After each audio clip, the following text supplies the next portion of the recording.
welcome back to another episode of She is a Leader. And as you can see, bringing back Matthew Riven because a couple of things happened over the last few months where I wanted to bring Matthew back in because a lot of behind the scenes conversation has been going on when it comes to coaching, communicating, and rescuing. If you are only listening to the podcast, you didn't see me do the quotations. Because what brought this up for me and why I wanted to bring him on is I've had a couple of struggles going on with working with a client with a bigger team. And yes, you might actually see kitties run around and get in trouble because they love the cables of our cameras. So this is real life, real podcast, real kitties. I'm telling you, you should be watching this episode on YouTube and not just listening to it. We always have fun behind the scenes, especially with kitties that love eating cables that have fabric around them. And with that, Matthew can just shush her away. Come here, Virgil. You can come into the camera. You want to come see? Yeah, welcome. Welcome to just starting the episode. Real live, real video. No Lucas, which by the way is my editor. You don't have to take this out. It is way too much fun having a real life podcast. Come here. Go hang out with Matthew. Or go find your sister. That pretty much comes down to, right, what all of my business is about, what the podcast is about, as the cat finds the next cable. Which is a 120 electrical cord. It's just real life. We are actually right now in Canada taking a business on the go and still being able to take care of clients, which brings me back around squirrel moment to work I've done with a client as of recently. And as you might know, I'm a business efficiency consultant. I help people implement ClickUp, but also with change management. And that's where you've heard and helped me work through some of the things where communication between the team, communication with me, communication with my own team ended up being a little bit of a struggle simply because there were moments of what specifically do you mean? Where it's like, the best example is always customer support. This doesn't work. I'm like, what is this? Right. So first of all, it is good to see you and it's good to be back on the podcast. One of my favorite podcasts. So thank you for having me back on. And yeah, communication is, whether you're talking about relationships, whether you're talking a spousal or loving relationship, whether it's your children or your parents or it's subordinates or managers at work, communication is just, the root of all miscommunication.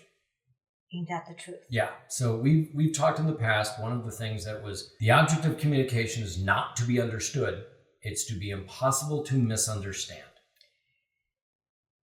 Can you repeat that one more time? Because I always reference one, I always use different words. However, it's still the same meaning behind it. So could you repeat that one more time? The object of communication is not to be understood. It is to be impossible to misunderstand. And that can be a whole lot of different things. Making sure that you're explaining something to someone, frankly, to make sure that they understand it, and not because, I know it in my head. Why don't you know it in your head? I don't know what you have in your head. I don't know what you're thinking. Demonstrative pronouns, this, that, they, them, are sometimes you just have to do everything you can to avoid them. And I just used one.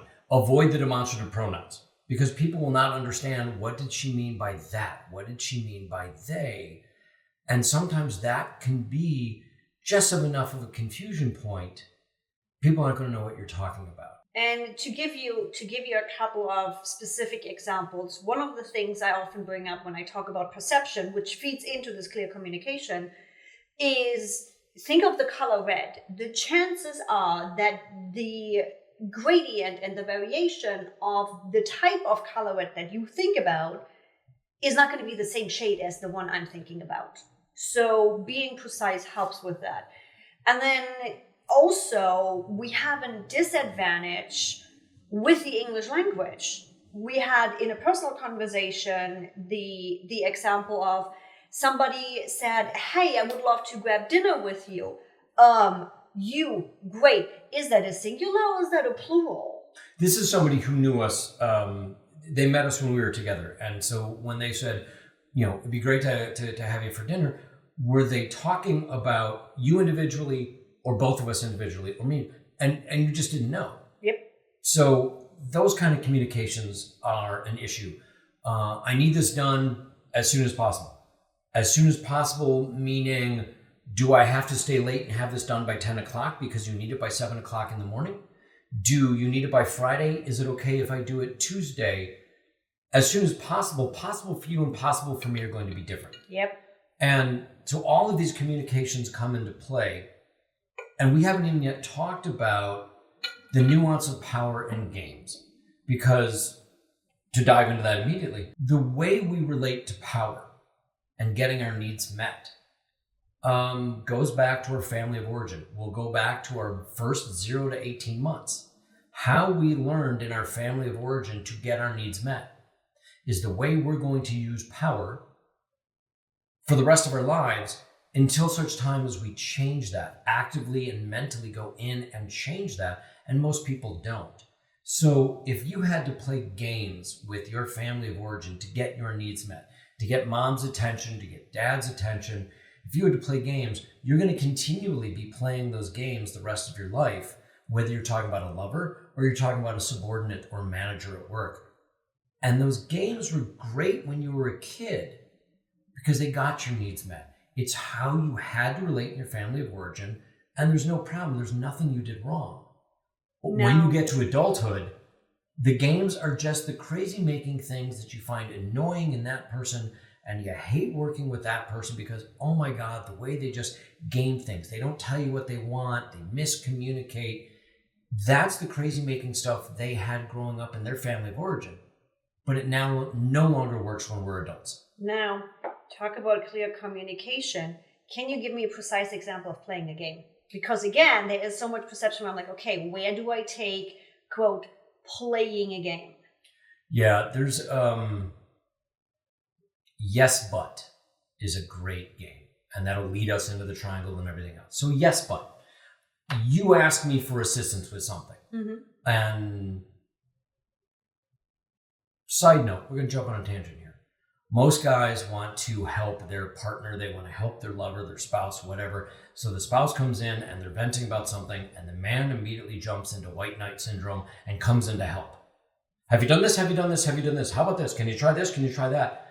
Or you just go on and online and ask for any kind of help. It's like the best example is always like, which laptop should I get? Apple versus Microsoft. And rather than asking questions, it's like, oh, you really should get this one. I'm like, you don't know what I'm looking for. You don't know what I need. You don't know how I'm using it. Yep. So when somebody approaches you, when your partner approaches you and says, oh my God, this happened at work today. Well, did you talk to him? Did you go to the manager? Did you go to HR? Did you do all these things? Sometimes your partner just needs to vent. So we've talked about this in previous podcasts, is probably the first thing to do is look at your partner and say, what are you needing right now? Do you need to just vent and be heard? Great, let me do that. Are you looking for advice? Are you looking for help? Mm-hmm. Are you looking for advice as a friend, or are you looking for advice as a business coach? All of these things come into play. But the game, yes, but. You've asked me for assistance with something. Great. Hey, can you help me with whatever it is? And I'll say, well, yeah, have you tried this? And you'll say, yeah, but that didn't work because of this reason. Okay, have you tried this other thing? Yeah, but that won't work because this will prevent it from happening. Have you tried this third thing? Yeah, but... And what happens is every piece of offer I give you, you're saying it won't work, and you're putting some stopper in front of it. Some may be legitimate, but some of them are just, you're not really actually looking for help. What happens along the way is you're going to end up being frustrated with me because I'm not helping you. I've given you a dozen things, but you've turned them all down, and now your frustration goes from the problem to me. And it was something you likely did with your original family, your family of origin, and that was to get your needs met. Your parents taught you that you couldn't do anything on your own, So you constantly had to tweak them to get them to do it for you. And now as an adult, you're sitting there at the office saying, yeah, I can't figure out how to connect to this data system, this new database. Have you tried this? Yeah, but that won't work. How about this? Yeah, but... And you're doing everything you can to get somebody else to do the work for you. That is a game. And where it relates to power, is there's something called the Cartman Triangle. It's also called the Drama Triangle. There are 3 positions in it. And a game is defined as you start in one position, and it's either the rescuer, the victim, or the persecutor. The rescuer, I'm coming in to help you. The persecutor, yeah, that's somebody who's going to be, persecuting you, is going to be telling you what you're doing right or wrong or anything else. They're a little more aggressive. And then you have the victim. Oh, woe is me. In a yes, but game, you're asking me for help. I'm the rescuer, and you're coming at me from the victim perspective. I rescue. Here's an idea. I rescue again. Here's an idea. And you keep playing the victim role until such time as you get frustrated with me. And there's the switch. The switch becomes, I become the victim to your persecutor. You get to feel powerful and mighty. I get to feel angry and frustrated. And there's a payoff for you because that's how you get your needs met, is I get to be better than you. I'm okay, you're not. And you play this game with a switch. As coaches, as entrepreneurs, as business owners, we see that regularly, right? No matter if that is as a service provider, no matter if that is as a coach, if that is as a consultant, if that is as any type of, quote, helping people, right? We've seen this. We've seen I've tried all the social media and it just doesn't work for me. Or I've done therapy before and it just doesn't work for me. It's always everybody else's fault. So we've seen those dynamics happening. How do you get out of that dynamic? And it's an answer that people just find sometimes frustrating. The only way to get out of the Cartman drama triangle of the rescuer, the victim, the persecutor, and the constant switches is not to play, is not to get involved in the game. There's no easy way to get out of it other than to step into your adult ego state and just not play the game. So same example, the yes but game. You come to me and say, I need help with something. Have you tried this? Yep. It won't work because of this. Have you tried this other thing? And I may have to just step out of the game by simply saying, I don't have the ability to help you right now. I'm going to walk on my way. Good luck. I may have to look at you and say, are you really looking for a solution? You seem to be turning everything I'm giving you down. And I can stay an adult and point out what you're doing. Word of warning, the person you pointed out to may not be happy about that. Oh, ain't that the truth? I'm like, I had a lead reach out to me, just to give you a literally real life example. I had somebody reach out to me, a small agency, fresh startup. They had bought a ClickUp template and I spent, 45 minutes, half an hour, walk them through what's needed, how, where, what, why, when. She showed me the templates, all the things. And I go through my process that I do with every single lead, with every discovery. I give it my all. I'm like, here's why this is wrong. Here's why this is not going to work, and all the things. And it was yes, but.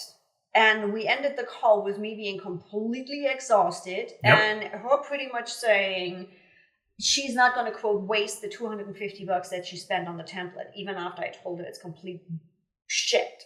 Pardon my English. It was one of the worst templates I've ever seen. And it happens. With software as a service, it happens. There is so much out there. It just happens, right? And either way, you listen to somebody that know what they are doing, or you're going to spend anywhere from 5 to 10K in the future to fix because you didn't want to listen at the beginning. And I have to admit, right after the call, I was pissed. I was in an energy where I'm like, are you motherfucking kidding me? I gave you an hour of my knowledge, of my experience of nearly 10 years at this point with this tool and best practice and everything. And I stepped away, I took a deep breather, and I'm like, this has nothing to do with me.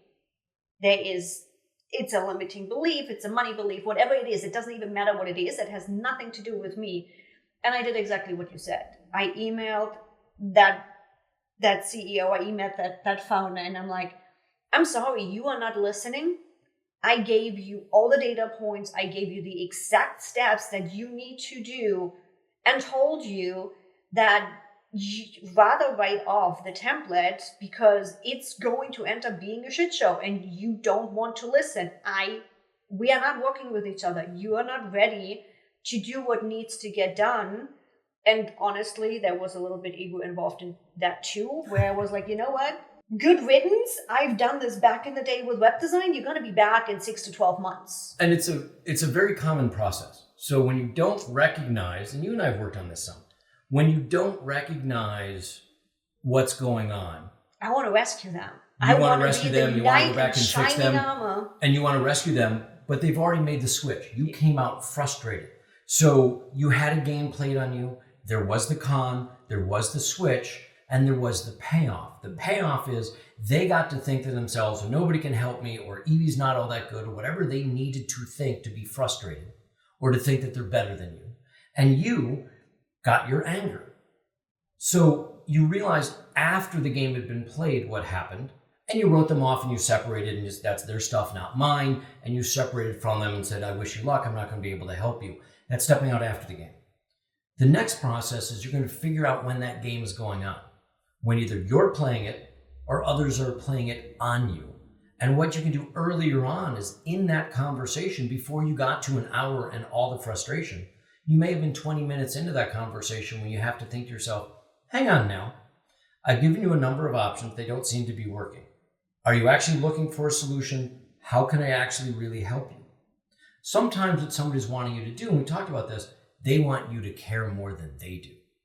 I don't want to have to do any of the work. You please do the solution. That's a good one. That's a good one. Yeah. They want you to care more than they do. So and sorry. I was just going to say, with so much of what I do with the power dynamics, whether it's coming from the coaching, the business coaching, the individual coaching, whether it's the public speaking and everything when it comes to power, there are a lot of times you simply have to care less than the other. And it's very hard to do because you want to do good work. You want to do well. You want to impress people. You want to get the contract. You want to do these things. But there are other times when, psychologically speaking, I need to care less than you do because you need to do the work and get things fixed. I want to dive a little bit deeper into why does it matter that me as, no matter if it's a service provider, if it's a coach, whatever it is, why does it matter that I care less than they do? Because I'm like, we want to work with somebody that cares about our business, right? That does everything they can to make us better. It depends on the roles that are in place. So the roles can be, if you are being hired as a consultant to do the work, you need to do the work. But they also need to care enough to tell you what's going on. If they just look at you and say, make the ClickUp work, and they don't give you any other piece of information. There is no such thing. There is no such thing. But you've done that. We talked recently about a client you had where you were trying to help them get through their, and I don't want to say too much, you were trying to help them get through a process, and they weren't giving you the information you needed to know what their processes were. Which is pretty much 75% of my clients. It just happens that way. You care more sometimes than they do. You need them to care more to be able to say, for me to get the effective use out of Evie and ClickUp and the consulting that she's providing us, we need to provide her with this information. And here's the interplay between those powers. I'll give you a couple of examples. Ballroom dancing. I used to compete in ballroom dance. And I've had partners, as I've been doing the social things or the social dancing, I've had partners who just want to be dragged around the dance floor and made to look pretty. It's exhausting. It's not very good. For the people watching the dance, there's nothing really quality to watch. It doesn't draw anybody in. I'm exhausted holding somebody up. They're not giving me any energy. Mm-hmm. On the other side, if they're backleading, they're telling me what to do. Oh. The problem becomes, well, as it was stated, Ginger Rogers did everything Fred Astaire did, but she did it backwards and wearing heels. You're moving backwards down the floor. I can see what's in the way you can't. You may be backleading me into a position where you're going to trip over somebody. And we've had that. I'm like, in business, it shows up as we have somebody that hires us as an expert, and again, you should be watching on YouTube because you don't see my air quotations, because so often they don't want your expertise. They don't want your expertise. They hire us as the expert and then tell us what to do. They want you to care more because you're the expert, so they don't have to do anything. The best partner in ballroom is the two of you are actually working with each other. I'm putting pressure on you. You're actually also putting pressure on me. That's what makes not taking in control. So sexy. Right. And those dances, when you find a partner to dance with like that, it's magical. It's amazing. I can guarantee you, everybody on the floor is watching you. Everybody watching the dance from outside is there wishing they were the woman being led by me. They're wishing they had the ability to lead a woman. Like, it's all of these connections and powers because you're working together. In this case, you care equally. Yeah. You need somebody when you're consulting who cares equally and not be like, you're the expert, make it work, and I don't want to have to do anything to get you there. That's not going to work. In a relationship, you need to be the one to woo me. You need to be the one to impress me. You need to be the one to take me out and do all the things and to buy me this and to do all of that and to please me sexually and everything else. And I'm just going to sit back and take it because that's what you have to do to win my love. That's not a relationship. That's a game. It's manipulative. And in this kind of thing, you don't want to be manipulated. You're still going to buy dinner tonight, though. I had to. I was right there. I had to. Yeah, and it's now, because I've been there, I have a feeling that some of the audience listening or watching, did I mention you should be watching this on YouTube? There might come the question up of, great, and now I don't have any clients left. So, yes, there is definitely some fear in there, don't get me wrong, especially when you start out with a business. I'm bringing it up because I have heard it so often. And let me tell you, there's always enough people out there. The market is how big, you need how many of those people in the market actually. I personally, from the coaching and consulting piece as well as the marketing piece, believe there's always enough people. You just got to find the right people. And I'm curious on your take. If you guys have been listening to any of my past episodes, I'm really into energy, meaning I'm energy based a lot. Meaning if my client doesn't care enough themselves, I am not getting the energy to actually care enough. I might push for a little bit because I want to get them where I know they can be. But if I don't get that energy back, if I don't get that excitement back, I start not giving a shit. So I suddenly don't deliver as much as I could. I'm not happy with what I deliver. And it ends up being that spiral down. Yeah, that happens. And with that, I think where I'm going with this, first of all, let me tell you, there's always enough people. You just need to find them. There's literally people that make money with showing and videos. Anything is possible. There's a market for everything at this point. When I get into a situation where games are being done, where a client of mine might not align fully, is the only way really just step out and let it be? Is there something where we can make them see? Or is it really just he's going to get where I'm going with this. Or is it really just at that point what I call an ego trip, meaning polishing my own ego, meaning wanting to be the knight in shining armor, and am I just rescuing them? It's going to be all the above. So, can you make them see the light? I didn't even see that I brought that one in. Yeah, you brought that one back up. I know where this is going. You're going to like this one. You brought that one back up. You can't make anyone feel anything. You can't make anyone think anything. You can't make anyone do anything. Without physically doing something, you can't make anyone feel anything.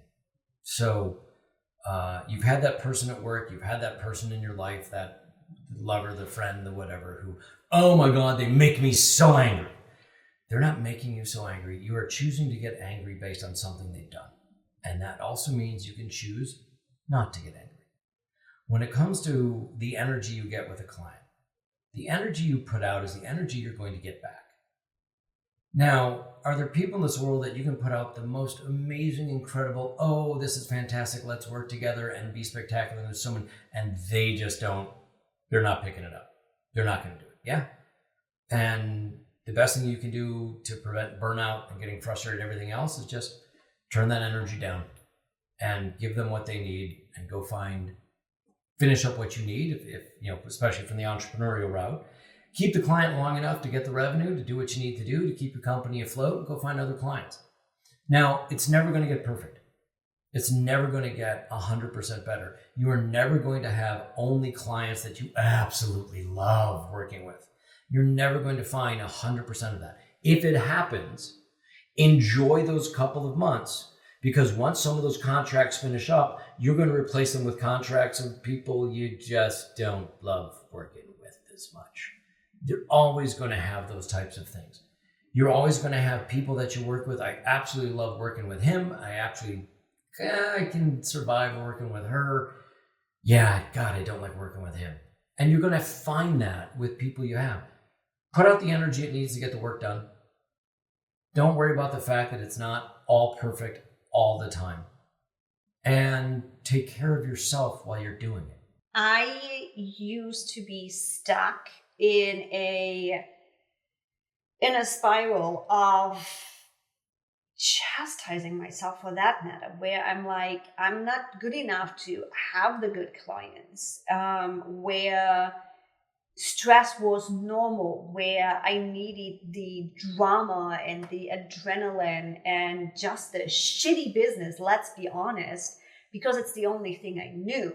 Cortisol is addicting. Oh, fuck yeah. Stress is addicting. The adrenaline rush is addicting. For some people, they're adrenaline junkies. And again, we can go all the way back to family of origin. If your family of origin was pretty chaotic, and the only way that you got attention was when things were chaotic and things were adrenaline filled, you're going to fill your life with things that keep that high going. And it's tough to get rid of, but it doesn't even have to be from that. It's the stress of, I'm so used to being stressed all the time. If I'm not stressed, there are some people who will subconsciously create stress in their lives to keep it going. I think most people have done it, many without actually recognizing it or seeing it. So it starts being, make yourself aware of it. Understand what is yours, understand what is somebody else's, and start putting, it's not a boundary of saying, no, you don't have to look at somebody and say, I'm not picking up your shit anymore. You can mentally, internally say, I don't have to deal with that anymore. Or I can turn my energy down when I'm working with you. I recognize I'm not going to get this need met or that need met. We can get the job done.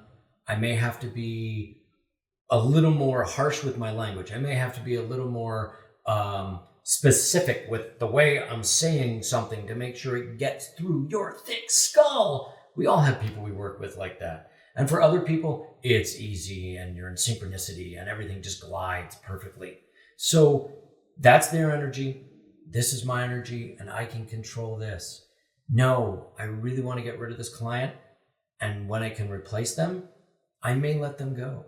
Some clients are too expensive to keep. No, yes. I years ago had a consulting contract, and on the way into the contract, it was going to be very, very lucrative for me. The way they were writing the contract and the way the interaction was going and everything else, there was going to be no pleasing this client. It was going to be as lucrative as it was. The amount of time it was going to take me, that hourly rate was going to plummet. The frustration was going to go through the roof. And I, about halfway through the negotiation, said, you know what? This is not going to work for me. I appreciate your time. And I didn't pick up the contract. Financially, I regret it for a little bit. But internally, oh my God, I was so much happier. So you are going to have to get rid of some clients along the way. But here's the other side. When you start no longer putting up with somebody's stuff, whether it's in the business or it's in your personal life, you're going to find people self-select whether or not they want to work with you.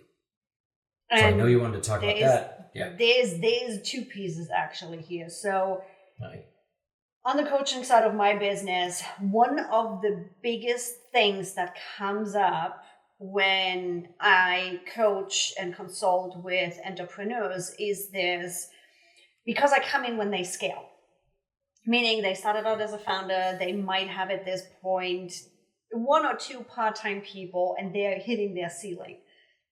And they are still not fully stabilized in their finances, in their income. And what I see is this constant push and pull where it's like, yes, I know they're not somebody I actually want to work with, but I need you to pay my bills. Right. But actually you just keep running in circles because you take the client to pay the bills, which then puts you in a situation that you put the clients you actually want to work with in. You show up not with your full energy. You show up frustrated because you just got off a call that was just exhausting with somebody you don't want to work with.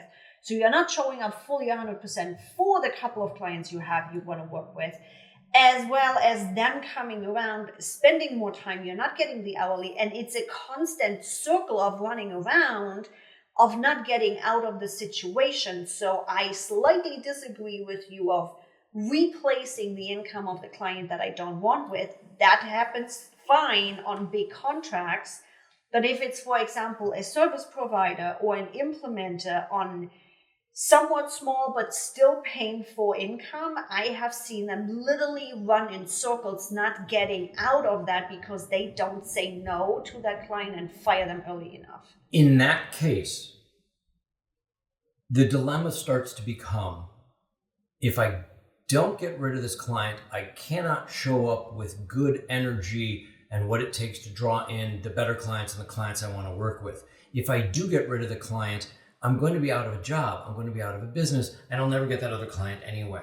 So the response to that is you can't get rid of these clients. The only thing in this pattern that you can control is yourself and the way that you respond. There are very few can'ts in this world. And a lot of time with my clients, I focus on the word can't and I will have them replace it with won't. And it's tough because won't means you have to take your own internal responsibility for what's going on. So in the cycle you're just talking about, the only thing that your entrepreneur is going to be able to control is the entrepreneur, is themselves. So you have the clients that are draining you.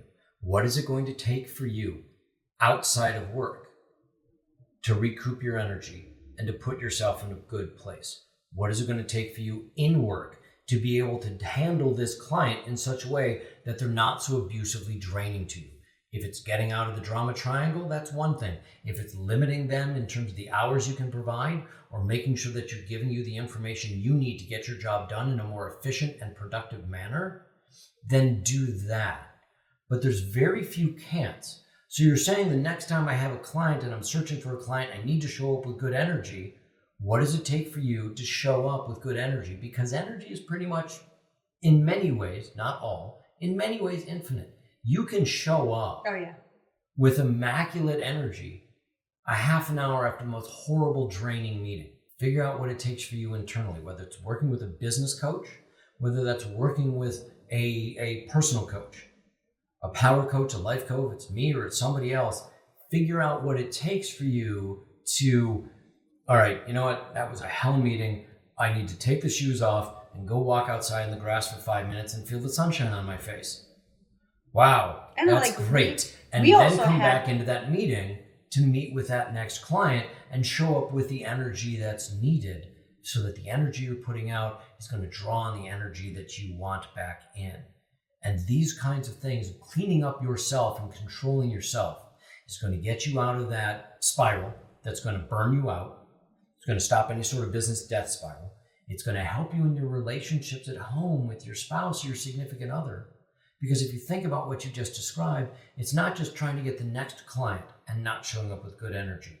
If you're that burned out from your job, you're showing up at home burned out.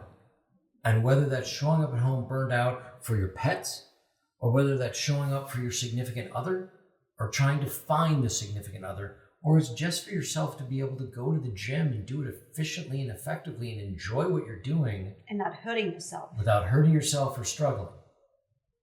Some people, again, the drama triangle and the family of origin, they don't know how Just find the self-soothing place. They haven't gotten through all the traumas you had growing up. And nobody gets out of childhood unscathed. Oh, fuck no. Nobody. And like, we had moments where, I don't even remember a specific yet, but where I'm like, hey, do you have 10 minutes? Because I knew exactly the pattern. I knew exactly what I was doing. Mm-hmm. I just needed to snap out of it. And I knew, first of all, you know me well enough to know exactly which pattern I'm running without me even explaining it to you. And helping me and that snap annoys out you of it. so much when I just see your God. face and I'm like, Evie, you're thinking this. It's literally, in some of the sessions, we're on a Zoom call, he sees my face and everything, and I didn't even realize it. You see everything in my face, right? Believe me, nobody needs to be worried about me stabbing somebody in the back. You will see my face first. And Lily, in the middle of a Zoom call, he's like, where did you just go? I'm like, you motherfucker, read me again. However, as much as I'm jokingly bitching about it, it's what I need. It's what I need. Everybody needs a good coach. Everybody needs somebody who knows them well enough to be able to say, where'd you go? What's going on? Why are you repeating this pattern? Hey, have you thought about this? Go take a walk barefoot on the grass and let the sun hit your face. What is it going to take for you to do? Everybody needs somebody like that. I don't care if you've been in business and it's 40 years you've been doing this and you're still on your multi-million-dollar corporation you started 38 years ago, or your fourth startup and you've sold the other 3 for a 7-figure, 7-bag return. You still need somebody to work with to be able to say, I'll just put it bluntly, to catch you on your shit. Yep.